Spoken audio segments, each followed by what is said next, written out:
Audiobooks and beyond. The Last Tourist, narrated by Matthew Oliver. My life before the safari had become a series of predictable, muted colors. I was a software engineer in a city of perpetual gray, my days marked by deadlines and the hum of fluorescent lights. The wild, untamed world I saw in documentaries felt like a fantasy, a place I had only ever visited through a screen. So, when a small, boutique safari company advertised a 2-week expedition to a country in Africa, promising an authentic experience far from the tourist crowds, something inside me clicked. This wasn't just a vacation. It was an escape, a desperate reach for something real and primal. I packed my worn leather boots, a brand new camera, and a hunger for adventure. Our group was small, only 8 of us, led by a wiry, sun-weathered guide named Tyson. He had a deep, resonant voice that seemed to be part of the landscape itself. We were a diverse collection of travelers, a young couple on their honeymoon, Mark and Jessica, a seasoned journalist, Chloe, with a camera twice the size of mine, an Austrian couple, Helene and her husband Marcus, a woman named Anya, with a quiet intensity in her eyes, a boisterous Englishman, Liam, and the camp's medic, a gruff but kind man named Simon. We were strangers, but the shared awe of the landscape was an immediate bond. The first day was a visceral assault on the senses. The air, thick with the scent of red earth and wild grass, was a living presence. We drove for hours in a battered Land Rover, the sun beating down, until we found ourselves surrounded by a colossal herd of elephants. Their immense bodies moved with a quiet, ancient grace. There was a profound stillness as they passed, a silence broken only by the soft crunch of grass under their weight. We held our breath, watching them until they were mere specks on the horizon. The moment was so powerful it felt like a dream. Later, as the sun began its slow descent, we were hit by a brief but violent dust storm that coated everything in a fine red powder. It was a sudden, jarring reminder of how little control we had in this wild land. Our guide, Tyson, simply smiled through the grit, as if this was all part of the grand spectacle. We arrived at camp, tired, dusty, and humbled. At night, we sat around a crackling fire, exhausted but exhilarated. The dinner was simple, grilled tilapia and roasted root vegetables, but after a day of sensory overload, it tasted like a feast fit for a king. We fell into our tents with a deep, dreamless sleep. The second day brought us face to face with a silent, stalking leopard, its rosettes a perfect camouflage against the speckled shade of an acacia tree. Later, we watched a majestic procession of giraffes against the fiery sunset, their long necks silhouetted against a sky of molten gold and bruised purple. We returned to camp utterly depleted, our bodies heavy with the day's exertion. That night, the camp chef, a man who rarely spoke but always had a wide, warm smile, prepared a meal unlike any other we had tasted. It was a dark, rich stew, bubbling with spices and a tender, savory meat.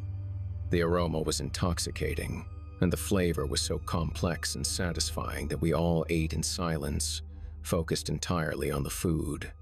The seasoned journalist, Chloe, remarked that she had never tasted anything quite like it. It was so delicious that our exhaustion was replaced by a strange, buzzing energy. Chloe, ever the journalist, wiped her mouth with a napkin. "I have to ask," she said, her voice filled with professional curiosity. "What exactly was that meat?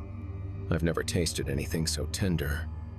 The chef simply smiled, a wide, unchanging grin that didn't quite reach his eyes.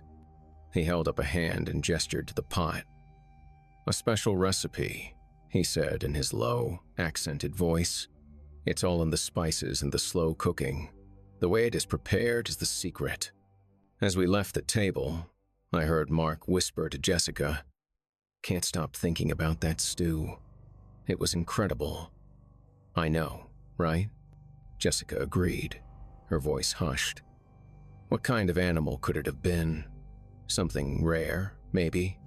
Liam chimed in from behind. "Must have been something special. I've never had anything like it in England."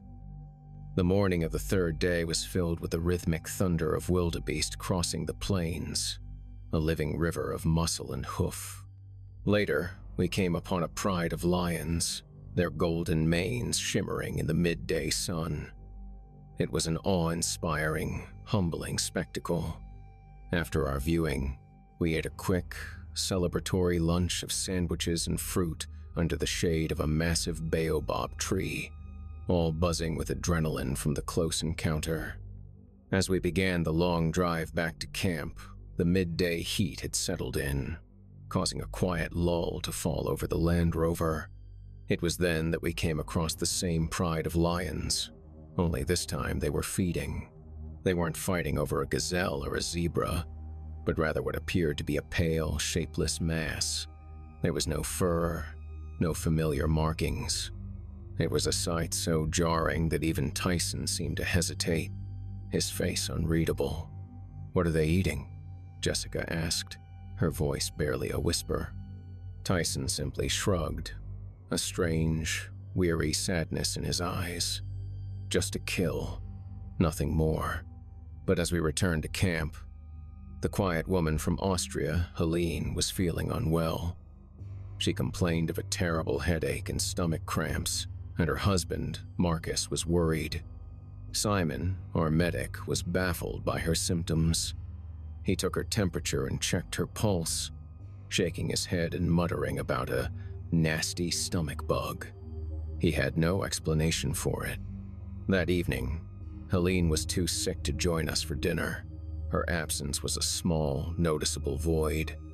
That night, the chef prepared a feast of skewered, flame-grilled cuts of meat, glazed with a sweet and tangy sauce. It was so succulent, so meltingly tender, that I found myself asking for a second serving, then a third. We were all so tired from the day's events that we fell asleep almost immediately after the meal. I woke the next morning to the sharp, unfamiliar call of a crested crane. My body was still heavy with sleep, but my mind was clear, unburdened by the usual anxieties. I remembered the fluorescent hum of my office, the endless meetings, the gray-on-gray monotony. Here, the air was fresh and alive. The only deadlines were the sun's rise and fall. A quiet smile spread across my face. This was the escape I had craved. This was why I had come. But then my thoughts turned to Helene. The strange illness that had taken her had broken the predictable rhythm of our days. It was a small, unsettling crack in the perfect safari experience. That morning, a young man from England, Liam, was feeling unwell. He had been the life of the group, always laughing and telling jokes. But that morning he was pale and weak, clutching his stomach. "Bad food, I guess," he managed to whisper before disappearing into his tent. Again, we offered our sympathies. I overheard Tyson speaking into a crackling radio, his voice low and concerned. He explained that a bad storm was making it impossible to get a medical team to us. The news cast a heavy shadow over the group. The afternoon was spent in a forced, quiet stillness. There was no safari drive, no more excursions. We were confined to the small, familiar clearing of our camp, the tents seeming to shrink around us. I found myself sitting on a folding chair, staring at the distant, flat horizon, feeling a claustrophobia I had never expected in the wide-open savanna. The air was thick with unspoken tension, the silence punctuated by the occasional cough from Liam's tent. Our shared awe of the animals was gone, replaced by an uneasy quiet and a growing sense of isolation. That evening, the chef outdid himself. The meal was a large, roasted haunch of meat, its dark skin crackling under the firelight. A rich, earthy scent filled the air, mingling with the heavy smell of rain that never came. The flavor was deep and complex, almost gamey, and so profoundly satisfying that it seemed to fill the hollow left by Liam's absence. The journalist, Chloe, picked at her food, but Anya devoured hers with a fierce, almost predatory focus. The strange, consuming hunger was becoming a noticeable trait among us survivors. Yet, a small, cold knot of dread began to tighten in my stomach. I tried to speak to Anya about my unease, but she simply dismissed me. Her eyes glazed over with a strange, consuming hunger.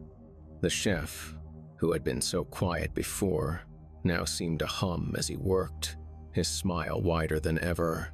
Tyson, our guide, grew more withdrawn, his face a mask of weary sadness. The last time I saw him, he was sitting alone by the fire, staring into the flames. The next morning, the camp felt eerily quiet. Helene, Liam, Chloe, Mark, and Jessica were all sick and confined to their tents. Because of this, the excursion into the savannah was canceled for the day. Only Marcus, Anya, and I remained from the original tourist group, along with Tyson and the chef. The silence was heavier than the humid air, filled with a tension that was both unspoken and palpable. No one suggested a safari drive. We were all too focused on the empty chairs around the breakfast table. As I sipped my coffee, a cold thought started to form in the back of my mind. It was a simple, logical connection, so obvious I couldn't believe I hadn't made it sooner. The illness always struck after dinner, every single time. Was it something in the food? I glanced at the half-eaten plate of bacon and eggs in front of me, a sudden wave of nausea washing over the hunger that had become my constant companion. I looked at Marcus and Anya, both lost in their own thoughts, their forks moving mechanically. I wondered if they had considered the same thing. The thought was so unsettling that I pushed my plate away, my appetite completely gone. The day was a slow-motion nightmare. I tried to find Simon, the medic, to ask him about the illness, but his tent was zipped shut. When I found Tyson, he was packing supplies into the back of the Land Rover. His face, usually a map of cheerful lines, was now a hard, unreadable mask.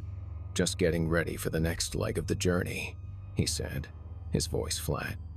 I tried to press him about the strange illness, but he turned his back to me and said something in a language I didn't understand.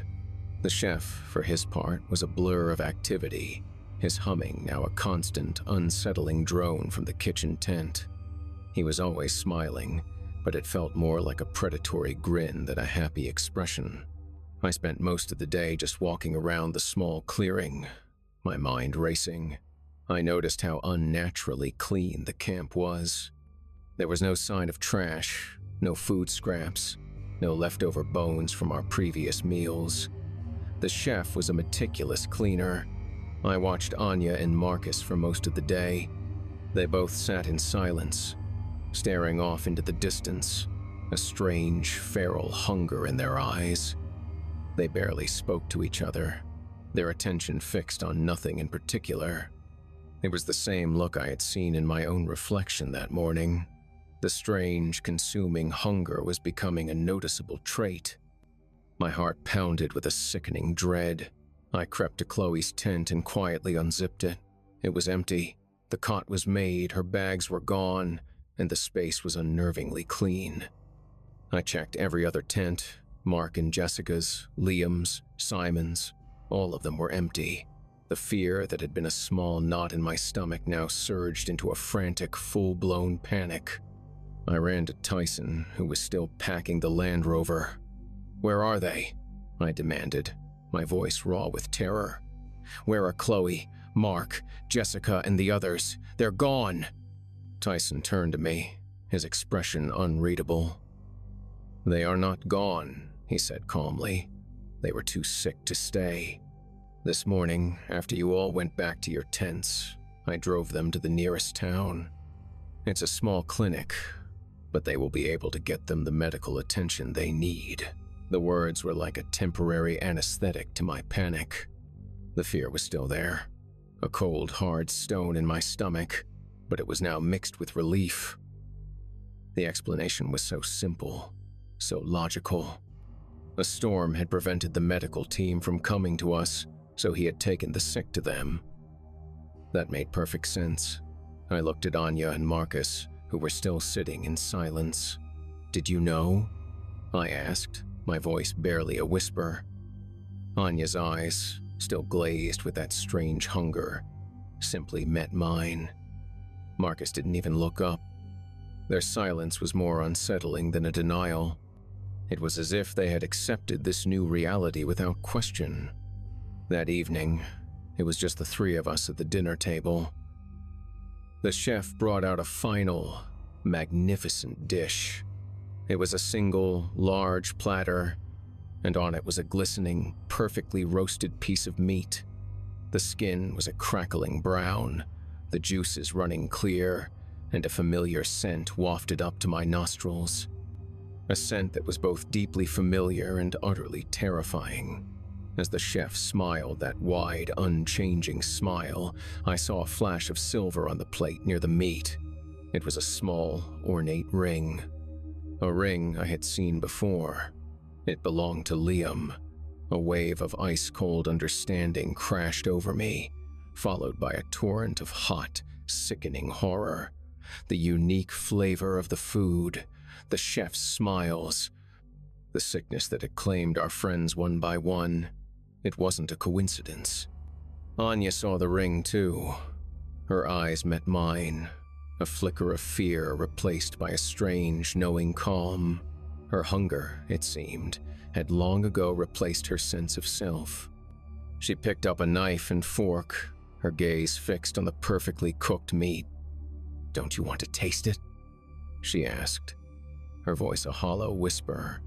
I staggered back, the reality of what we had done, of what I had so eagerly participated in, a blinding, soul-crushing weight. Anya's smile widened, her teeth glinting in the firelight.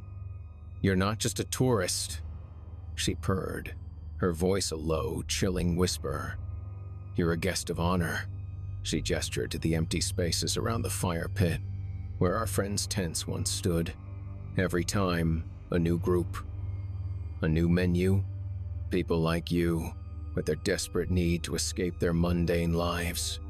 They come here, so hungry for adventure, for something real, and they always find it. My stomach churned, and a wave of pure terror washed over me. I tried to speak, to scream, but the words were trapped in my throat. I stumbled backward, the firelight catching the feral hunger in Anya's eyes.